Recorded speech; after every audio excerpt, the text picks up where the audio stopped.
I want to share three simple words with you right now that can transform your life. Money loves you. Money loves you. Do you believe that?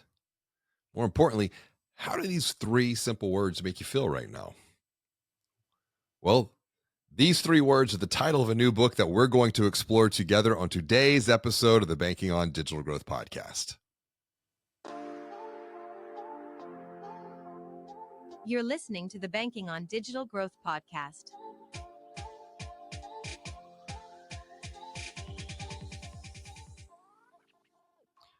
Welcome back to the Banking on Digital Growth podcast. I'm James Robert Lay, founder and CEO of the Digital Growth Institute, where we help financial brands uncover and eliminate their biggest customer journey blind spots so that they can stop losing loans and deposits. Now, before we get into today's episode, I want to invite you to join me in the Digital Growth community, because it's in the Digital Growth community that you can unlock all 12 courses in our Digital Growth University, plus get access to mastermind roundtables that I facilitate so that you can expand your network by connecting and learning together with other growth-minded financial brand marketing and sales leaders. So send me a text right now, 832-549-5792, to join the Digital Growth community. And even better, as a listener of this podcast, I'm going to help you benchmark your website so that you can see how your website performance compares to other financial brands. Text me right now, 832-549-5792. Joining me for today's conversation is Julia Carlson, author of the new book, Money Loves You. Subtitle, I love it, Transform Your Relationship with Money and Grow Your Wealth. We've talked a lot on this podcast about the integration of financial coaching as a core offering for a financial brand, a bank, a credit union. We're going to be talking about this today. Welcome to the show, Julia. It is so good to share time with you today.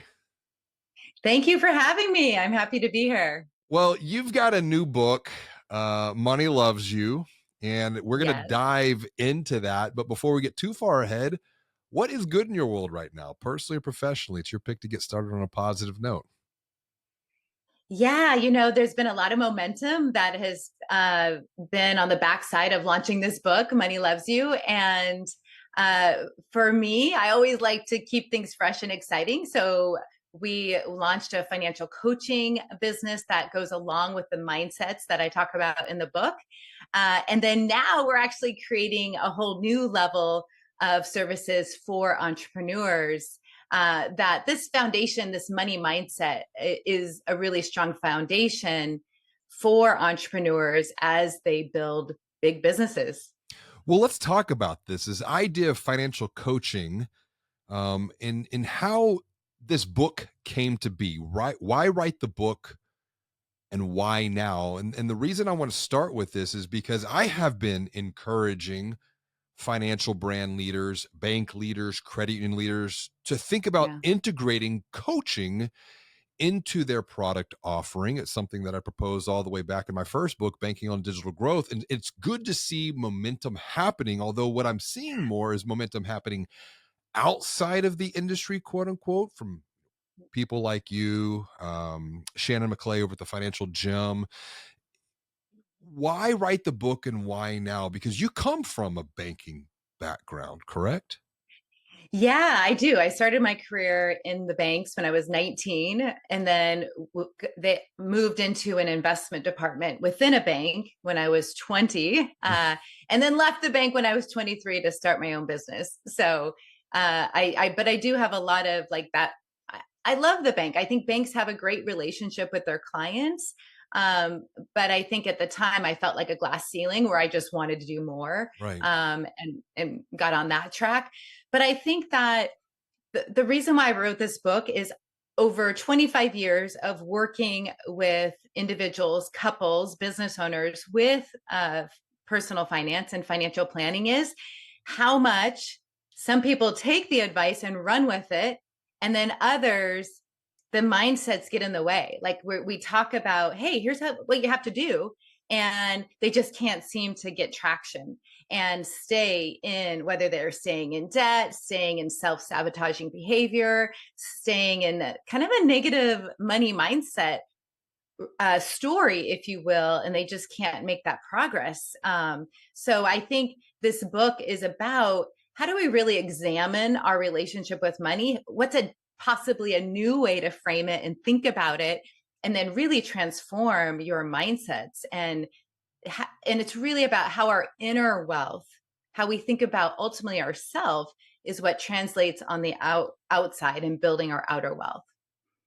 So many ways, so many paths that we could take, because this is a personal passion topic of mine. I mean, I've been working with self-sabotaging behaviors, my own relationship with money, because when writing Banking on Change, it became very clear of how much behavior is driven by our beliefs.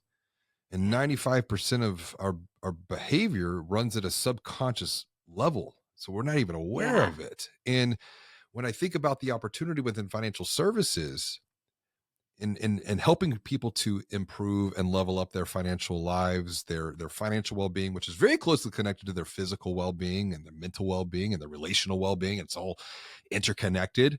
Um, absolutely. the title of your book, Money Loves You, which can be a bit of a paradox. Like, does it? Can it? Can money love you? Yes, and that it's funny because that's probably the biggest thing. Like, what's with this title of the book, right? Yes, I know money is not a person, but it's a powerful personification. It's Yeah. like this metaphor that we get to decide how money is in our lives. And so, if money were a person, how do we have this perspective of like actually unconditional love? Like it's there as a power assist, it's there as a partner, it's there, we get to dance with it, like Mm. we get to decide what that relationship is. And so many times I come up with sitting with clients, I hate money, money hates me, I can't do this, this is too hard, guilt, shame, regret, like all of these negative experiences with money. And so I'm simply wanting to meet them there and help them figure out how to let it go. Like, how do we use our past, all of those experiences we've had, and actually build a foundation of, okay, that got me to here. And then how do we use that for good for the future? Because it's served us, right? Like the self-sabotaging, the negative experiences, like the guilt, whatever those are, I do feel like it's brought that person to their current stage in life, and there has to be a gift in that for them to transform that relationship for good for the future. You know, why do we,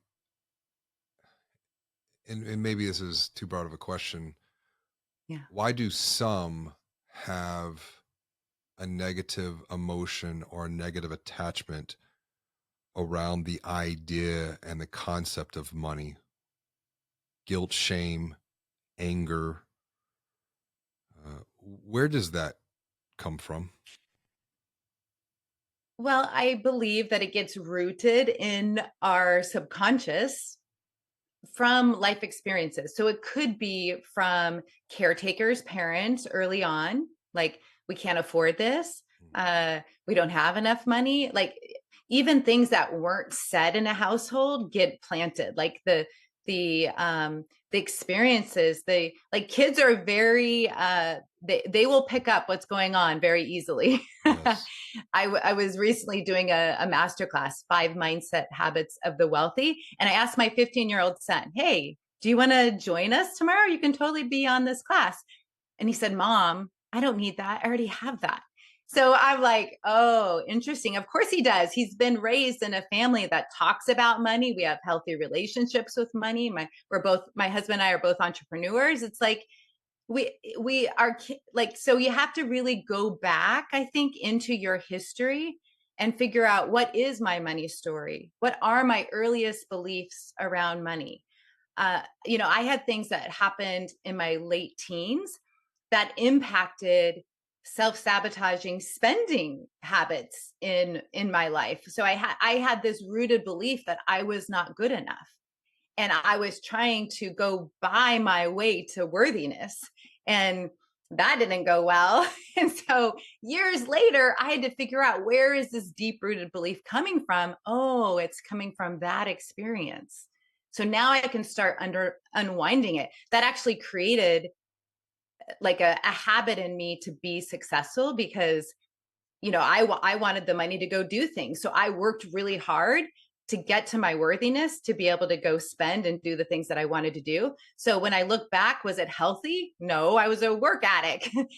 But it did get me to here to now realize this. So now I can build a business a different way. Yeah. Absolutely. So it's all, if we can believe that all of our experiences are for good and that are helping create a different future, then that is a game changer for our personal relationship with ourself, like self-love and developing that, but then also with our money, with our bodies, with all aspects of our life.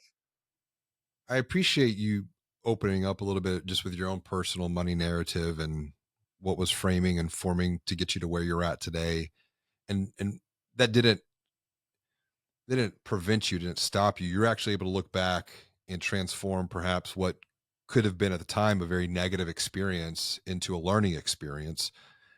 I even think when you're talking about family of origin and caretakers, growing up, and I've talked about this on the podcast before, it's can't afford it. Something that I heard over and over and over again in my household growing up. And I'm very mindful with the relationship that I have with my kids and trying to help them form positive relationships with money on some of my own past experience. But that we Hmm. can't afford it.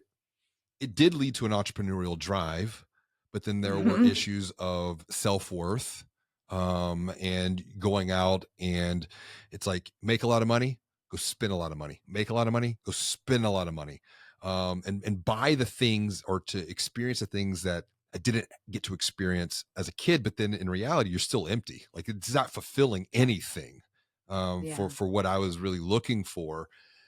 And it's taken a long time to create that sense of awareness, which I think, when I look at your book and the way that you've structured this, you talk about being ready to receive. Mm. Yeah. What do you mean by that? Being ready to receive? Yes, it's so important. I mean, it's half of the equation. We give and we receive. And I think so much of my entrepreneurial journey was this, I'm going to make it. It was a very rugged individualist. I can do this. It has to be me. And again, chasing my worth, uh, to there was actually a very pivotal moment. My oldest daughter was traveling with my parents and hit head on by a drunk driver. And while I was at a client event, at the same time, she was being life flighted to the hospital. And so when I learned about it, I got to the hospital. I was by her side, and we were in ICU for the next week. And even though I was physically there with my daughter, I was asking my assistant to bring me my computer. I was doing trades. I was doing emails. I was doing all the things you should not be doing when your daughter or a child is fighting for their life. And all I wanted to at the end of that, I was just like so elated that we were coming home and my daughter was okay. But at the same time, I was like feeling all of this like overwhelm that I have to like I want to be a good business owner, but I also want to be a good mom and be home with my daughter and help her recover. But I don't want to give up on my dream to build this business. So it was shortly thereafter where like I have to figure out a better way to be a business owner. And that is in letting go and being able to receive help from others. Because Mm, at the time I had a very capable team. They were like, Julia, let go. We've got this. And I couldn't receive. And so that was a big lesson to me, that of just to let it go, trust the team. These people know what we're trying to do here and delight the clients, like all of that. And the moment that shift was like, oh, I don't have to be in control. Oh, I can let other people help, was the moment that my business started growing by leaps and bounds because I wasn't the bottleneck anymore. I got out of my own way. It's like I like to say I fired myself, and that elevated everyone on the team, and as a result elevated me. And it it was such an important lesson. And I see so many entrepreneurs that get stuck in trying to do it all, trying to control. I love the quote from Dan Sullivan, is you can be, it's something like this, but you can be in charge without being in control. Yeah. And that's exactly where I'm at with that business today. And it's game changer. So big, so important. Hey guys, sorry to interrupt the conversation with Julia, but I want to invite you to text me right now. 832-549-5792. That is my cell phone. Text me so that you can become a member of the Digital Growth Community and unlock all 12 courses in our Digital Growth University. Plus, as a community member, you're going to get access to mastermind roundtables that I facilitate so that you can continue to expand your network by connecting and learning with other growth-minded financial brand marketing and sales leaders. So text my cell right now, 832-549-5792. And to thank you for being a listener of this podcast, I'm also going to benchmark your website so that you can see how your website performs, how it compares, how it stacks up to other financial brands. So text me 832-549-5792 to become a member of the Digital Growth Community, to get access to all 12 courses in the Digital Growth University. And just for listeners of this podcast, I'm going to benchmark your website as well. Let's get back to the show with Julia. As you're sharing your story, it actually reminds me of early parenthood myself, because specifically when my oldest son was born and then when my daughter was born, my wife and I, we have 4 kids that are now 14, 12, 10, and 8. But for the Okay. first 2, I really struggled to be present. I mean, Yeah. even in delivery, like I just kind of wasn't there, fully present. And a lot of it was the noise and the chatter around just quote unquote work. Yeah. Uh, and then in 2012, October 4th, my wife was like, it's the business or the family. You gotta figure Mm, life out. And that created a complexity for me with money that I'm really have just come into awareness this year. I was working with a friend, Jordan Boniface, and he was taking me down, just going back and re-examining some things. And I realized it was that date, that event, that said no, because by that point we had hit 7 figures multiple years in a row. hmm Great from the outside, but then there's this complex of financial success, entrepreneurial success, bad family experience. You And so it's like I would continuously bump up against this ceiling, like I could never break past this ceiling. And you've got a chapter around this, chapter 7, transform your beliefs. Like I had created a belief system that if I surpass 7 figures again, my wife's going to leave me. I'm going to lose my kids, which is not true. It's just a belief that had been constructed on October 4th, 2012. Yeah. What's your recommendation? Because once again, as we started this conversation, belief drives behavior. hmm How can one transform their beliefs around money? Yeah. Well, I mean, what a story, right? Like that. And what a gift now that you have that awareness. And that is always step one, is to see it and not make a story around it. Because what happens is we tend to avoid Mm, things, even avoid going after things that we desire, because of the story, that because of those beliefs that we have. So part of it is you have to like dig down to the bottom and find that root story, yeah. and then become aware of it. So that's always step one, is like, oh, I see it. Then it is like understanding how that's shaped you. How has that gotten you to here? Because most likely there's two sides to that. There's positive things and negative things. Mhm. And then actually you can go back and either reframe it, rewrite the story, rethink about, like reimagine it a different way. There's lots of different tools that you can go back and rethink about it, which is the hard work, right? Like no one wants to go back and visit this painful time, Right. but that's actually where the transformation begins, because then it doesn't hold power over you. You can actually catch yourself like you just did. Like, oh, okay, does that mean if I go for 7 figures or 8 figures, like that's that's not going to put me back into this Right. because I've done the work to get here. I've Yeah. done the work to transform that. I'm not going to go back to that. So it's like, how do you use it for the opposite, the power? It's like, the trigger, where you're triggered is actually the way to the transformation, but you have to go through that. Sometimes it gets worse before it gets better because you have Oh, to figure yes, it out how to does. reframe it. I can Yeah, attest to that. I would say I'm even living some of that even right now, but I do see the light. I do see hope on the other side of this. And you're right. There's a level of awareness that leads to acceptance that does require action and then the accountability to keep moving forward and seeing it through.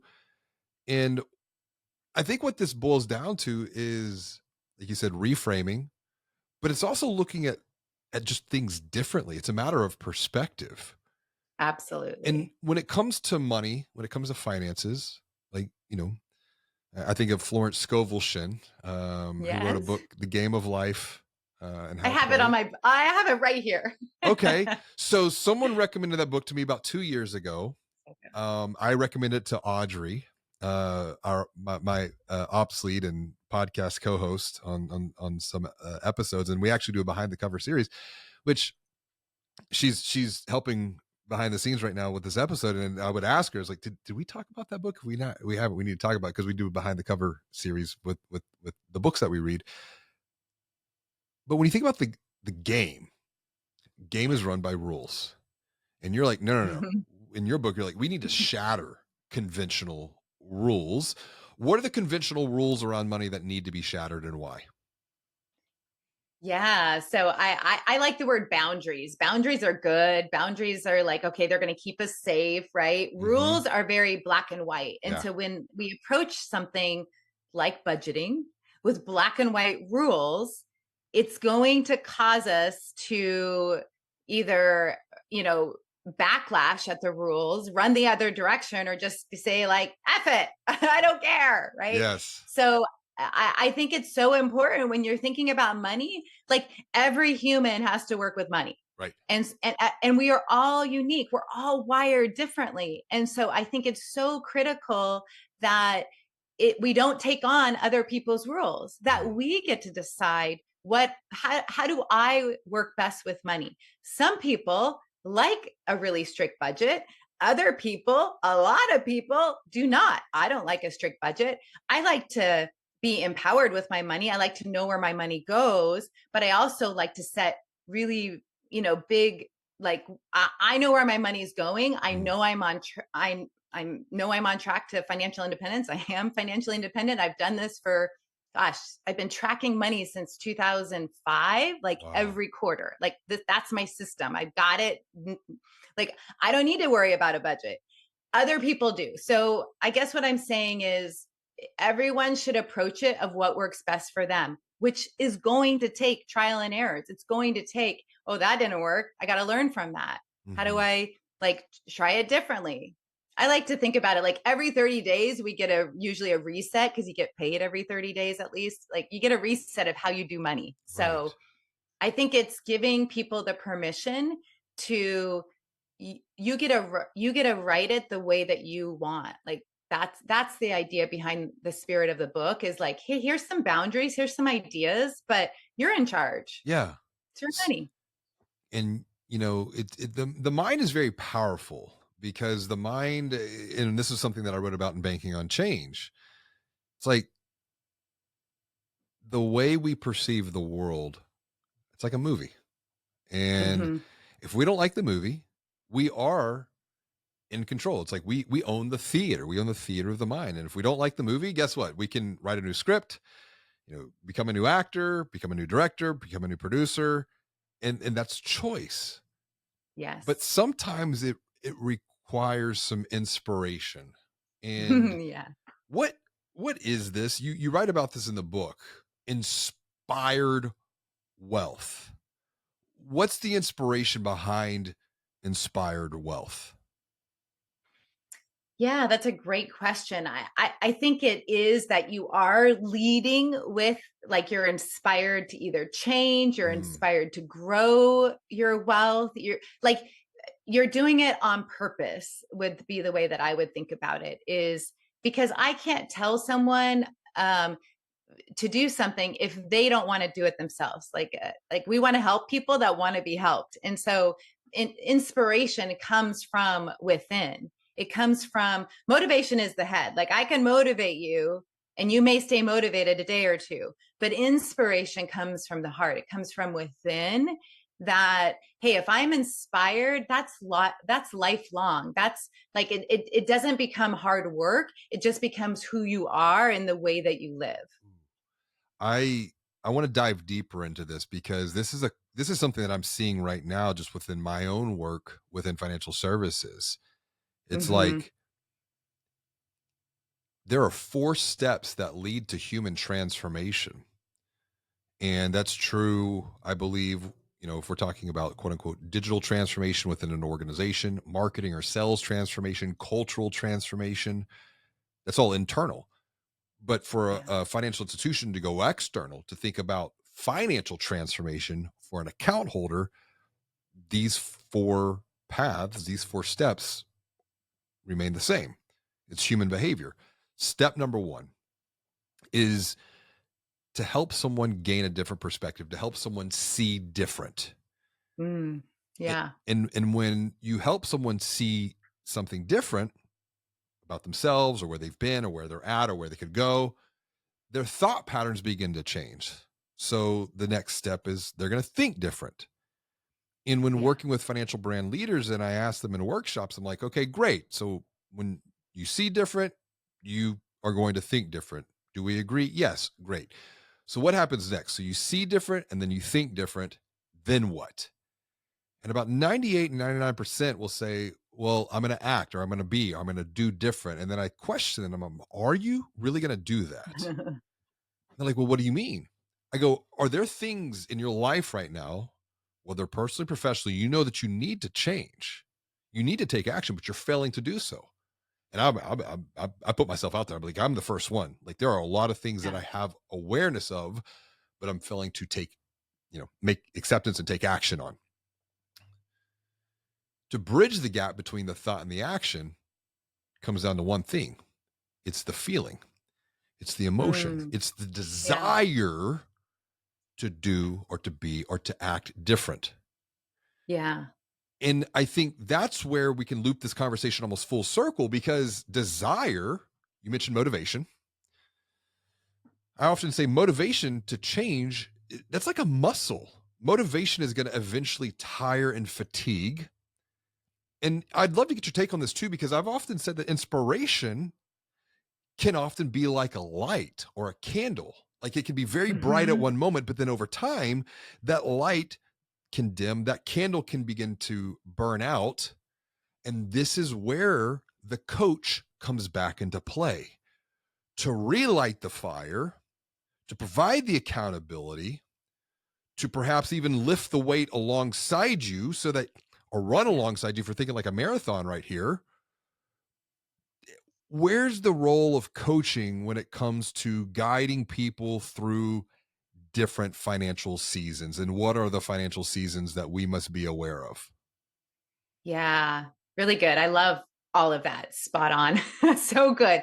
I think the powerful position that a coach can be, which, as advisors, I think we are going to be asked to put on that coaching hat more in the future. Mm. I think all of us that are helping people with their money need to have that skill set. And I don't think a lot of people do right now. Why? I think Why is that? I think I well, because it requires you to listen generously and everyone wants to talk about themselves. No, I'm just like, but it starts there, right? Mm. Like it's so powerful to hold space for someone else, because part of that awareness, the seeing, the thinking, even the feeling, Yeah.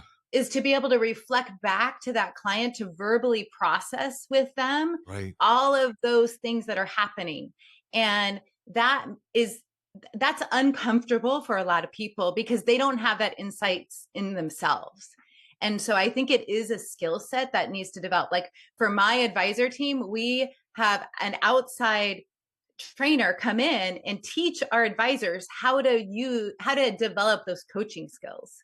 And so and right now coaching has been a very different industry than financial advice, banks, right? Like all of that. They haven't, I don't think, bridged that gap. I think it's beginning to happen now. It's And I think interesting it, that yeah. McKinsey back in 2021, it was about a year after we published Banking on Digital Growth and was making the recommendation for coaching. McKinsey said that the financial advisor of the future will work more like a life coach or even a therapist for that matter. And I think about like what the Financial Therapy Association has been doing with Dr. Megan McCoy.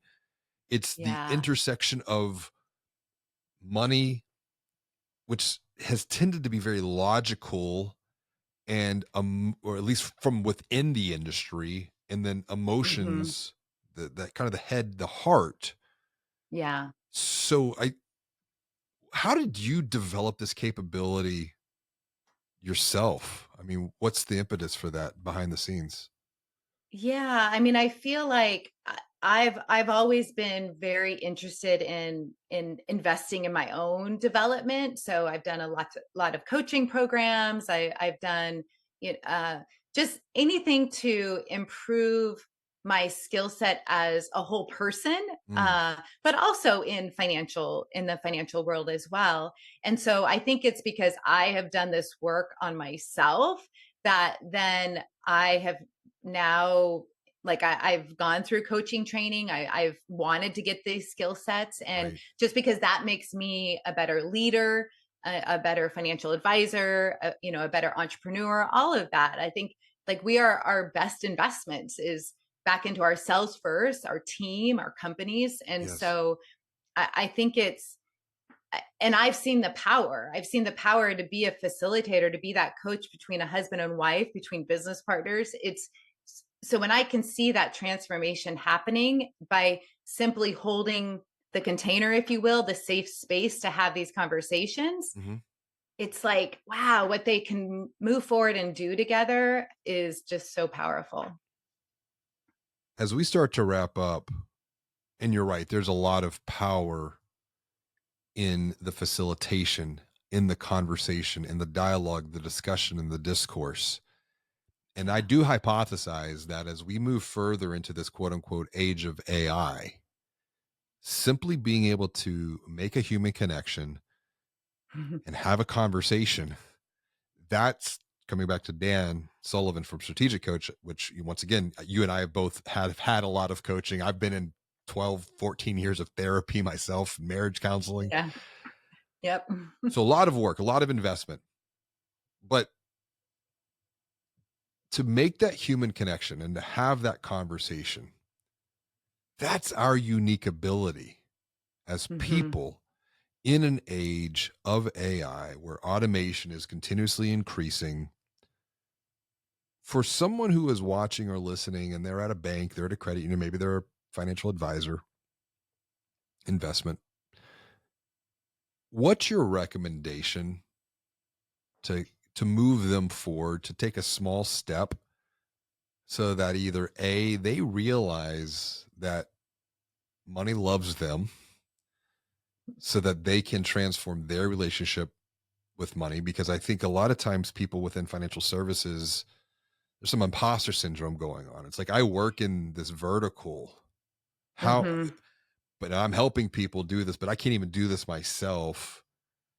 Yeah. That transformation I think sometimes has to happen first so that we can take care of it. Like you said, we take care of ourselves. We got to put our oxygen mask on. What's your recommendation to Yeah. help them re-examine that relationship? Yeah, I think that, well, number one, read the book, right? That'll give you some ideas, inspiration. But I think the idea is that you are responsible for that relationship, Right. with, I mean, with money. I mean, whatever it is, right? But in this case, it's like you have to have that really solid foundation of a good, healthy relationship with money. Yes. And so you have to figure out where did what's your journey? Develop your money story, And then that way you will have this foundation to teach others upon. And so for me, writing this book was actually developing the system that I personally have used for the last 16 years. And so it was really powerful because I didn't even really know it was a system. And when I was writing it, I was like, oh my goodness, how are we going to help others do this? Like if I'm putting this out into the world, then I have to have the framework to do this for others. And so I think it's just whatever that is for you, you have to figure that out. Yeah. And then you will be much more confident in helping others. Taking time to pause, to review, to reflect, to do some deep work. And just maybe just ask the age old question of why am I this way? And not judge, look at it just very objectively. Yeah. And be curious. Mm-hmm. And when we begin to learn more about ourselves, and have understanding into self, it's that old wisdom of know thyself. The same is true here when it comes to money loving you. This has been such a wonderful conversation here today. And Julie, I'm so grateful for you writing the book and sharing your wisdom and your knowledge and your experience. If someone wants to continue the conversation that we have started, they want to get a copy of the book, what is the best way for them to reach out, connect with you, say hello? Yeah, so the book is on Amazon, but they can also learn more on my personal website, juliamcarlson.com, or I'm on LinkedIn, Instagram. You can just search Julia Carlson and I will be there. Connect with Julia, learn with Julia, grow with Julia. Julia, this has been so wonderful. Thank you so much for joining me for another episode of the Banking on Digital Growth podcast. Thanks for having me. As always, and until next time, be well, do good, and be the light.